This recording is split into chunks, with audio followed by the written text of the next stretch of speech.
Yes, people, how's everyone doing? Just a little video today on recruitment, what we need to avoid in our first season in the Premier League. Obviously, we know it's going to be extremely difficult, whatever we do. That's the reality of the situation. You're coming into something that is extremely hard. Even if you get most things right, it's going to be very hard regardless. That doesn't mean you can't do it. That doesn't mean you're impossible.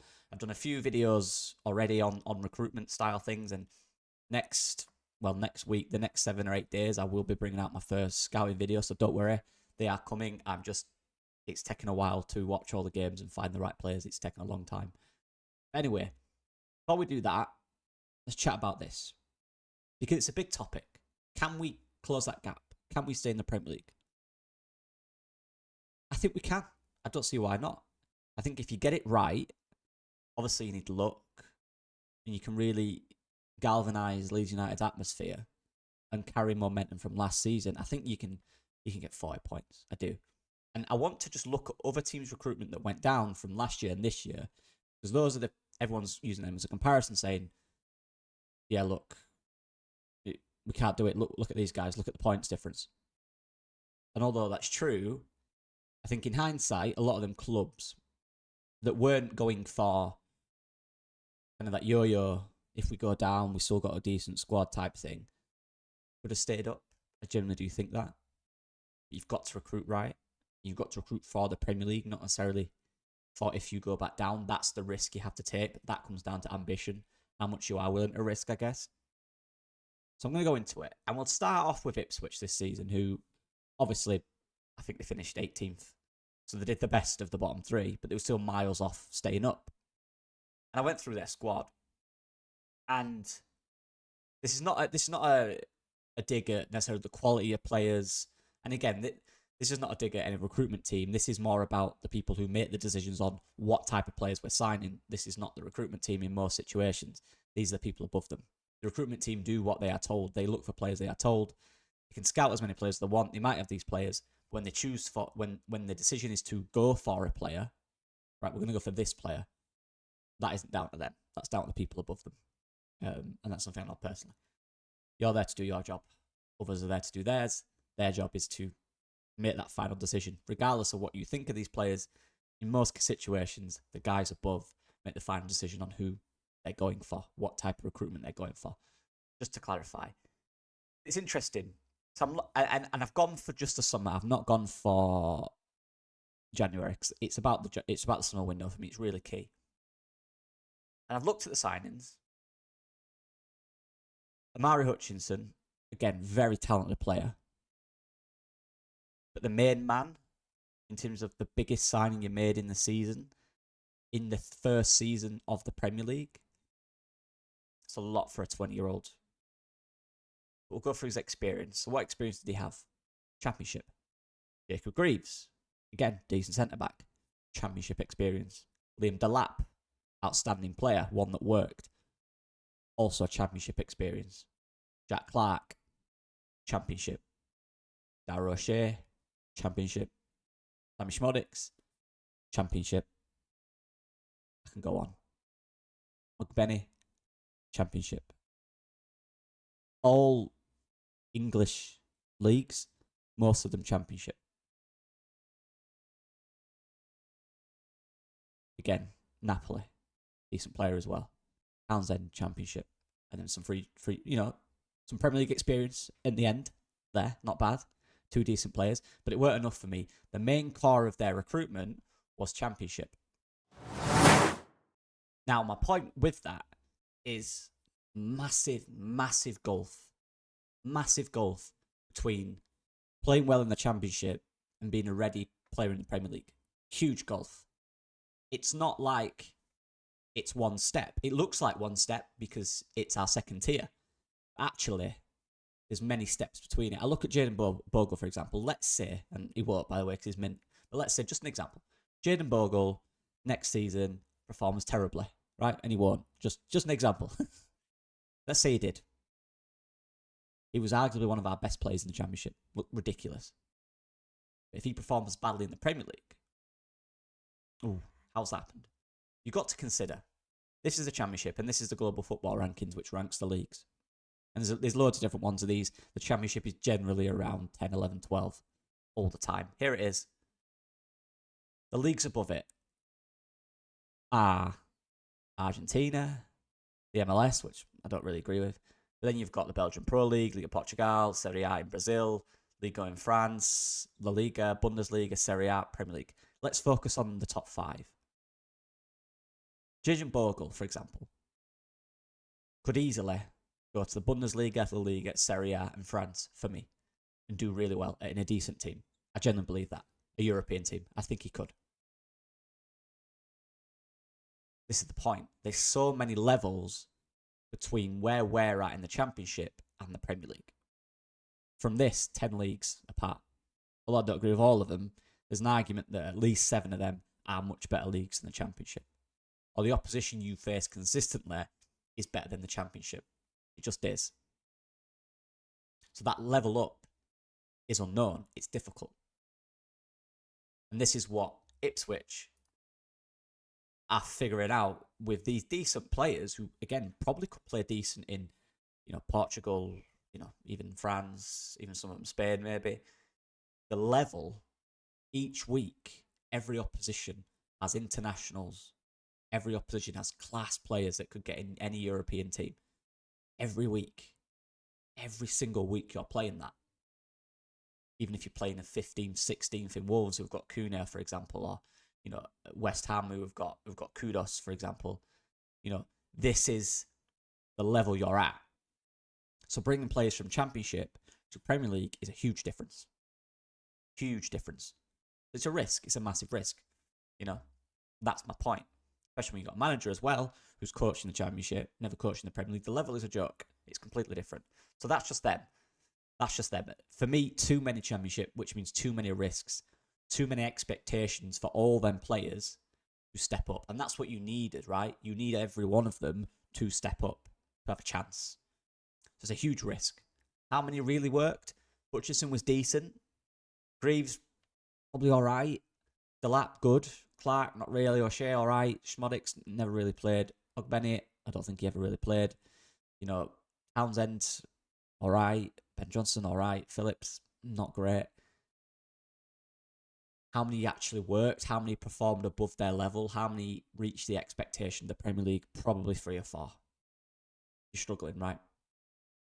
That's the case. If you spent 126 million on how many players? 10, 12 players, and 3 or 4 work, you're in trouble. Again, not an indictment of the players, it's an indictment of the fact that they were all playing Championship and a huge step up to the Premier League. Same for Southampton, very similar.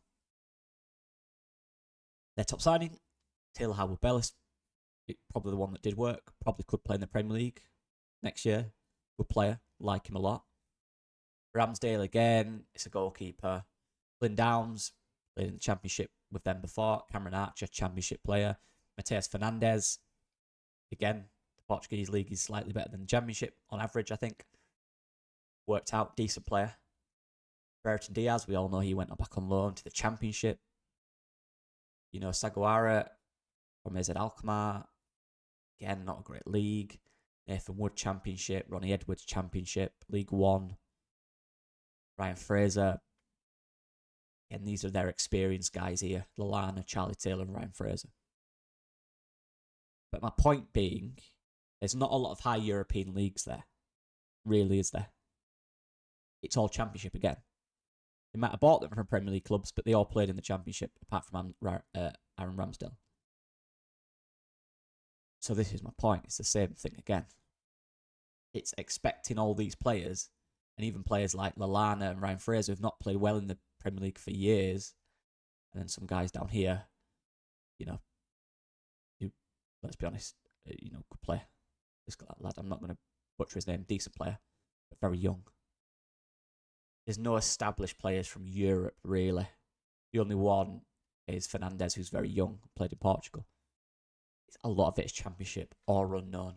Not high leagues, not La Liga, not Serie A, not Bundesliga. These are the kind of leagues you're looking for players.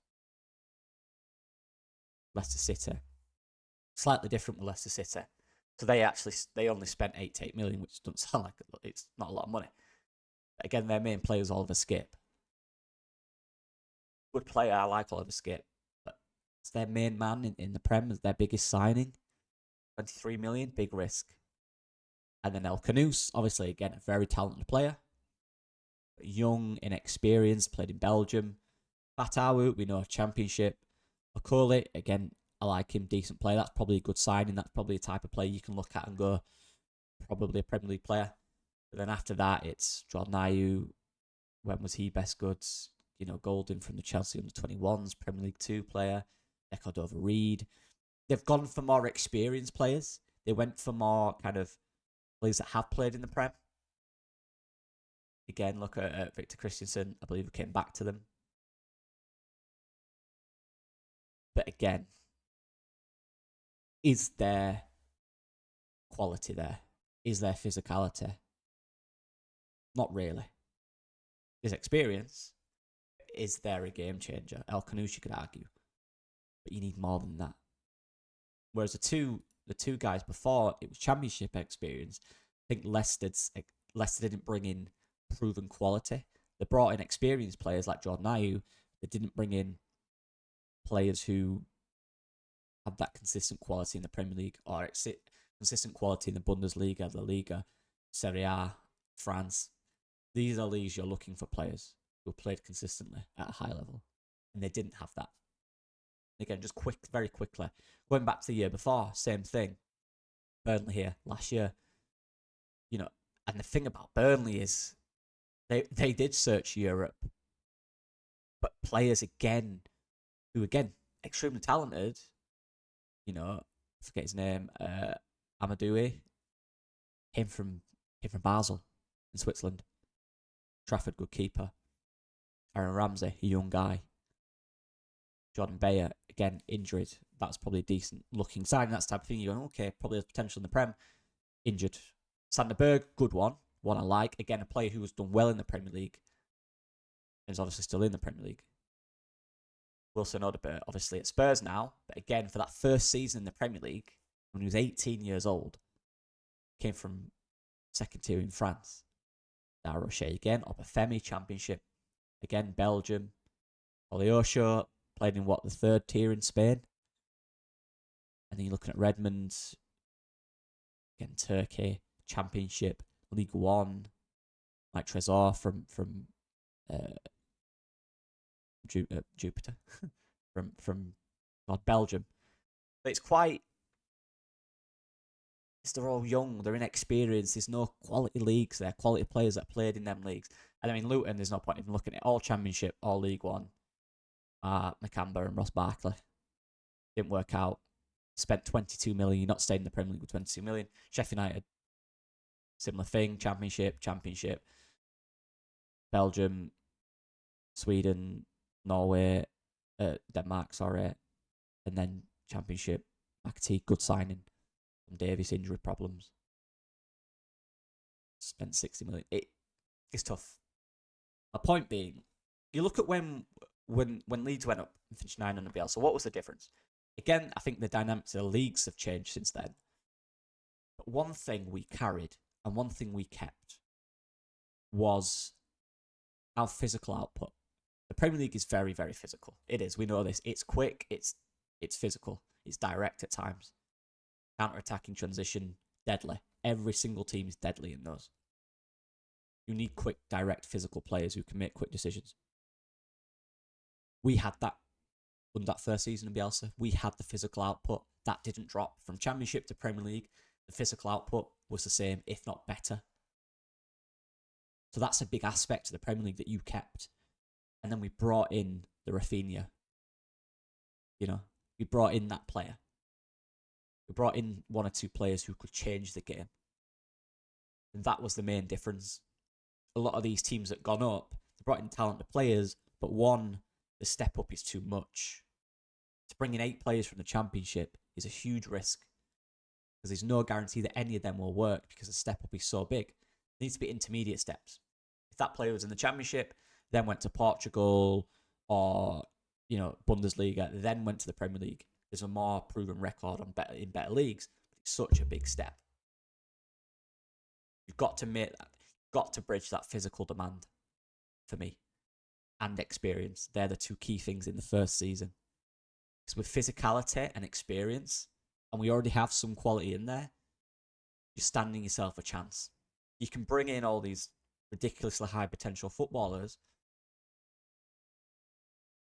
but potential doesn't necessarily fold out in the Premier League. That might take time. That might take a year or two more. They come into it when you're established for me.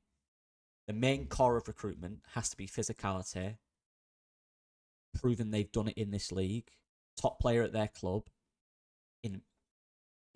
These are the key things, and someone that's done it at this level or at a similar level in Europe consistently for a few years.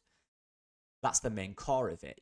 Around that, yeah, you can bring in some talented players. Obviously, I'm not saying don't. These players I'm talking about are talented. They're just not 18, 19, 20-year-olds that have played in Switzerland. They might be 22, 23, 24-year-olds that have played in the Bundesliga or Serie A. Do you know what I mean? That's got to be the core of it. It's not the only focus. Of course, that'd be ridiculous. You have to look at others. But who do you go for? Who do you move on that season, the first season? This changes as you go through, as you get more established. Of course it does. It has to be about physicality. It has to be about experience. And it has to be about quality at this level. The assurance that they can play at this level for the first season. So yeah, that's the video. Let me know what you guys think. Obviously, as usual, I'll be going through the comments tonight from the last few videos. Again, then I don't know when the next one will be out, but there will be one out on 1st of June around when the window opens. I'll do my first video. I'm not sure what position yet. Probably just start at the front or maybe at the back, maybe centre back. Let me know what you guys think. Thank you for your support. Please, this video, please. I never ask, but please do. I'd appreciate that. Yeah, see you guys in a bit. Bye-bye.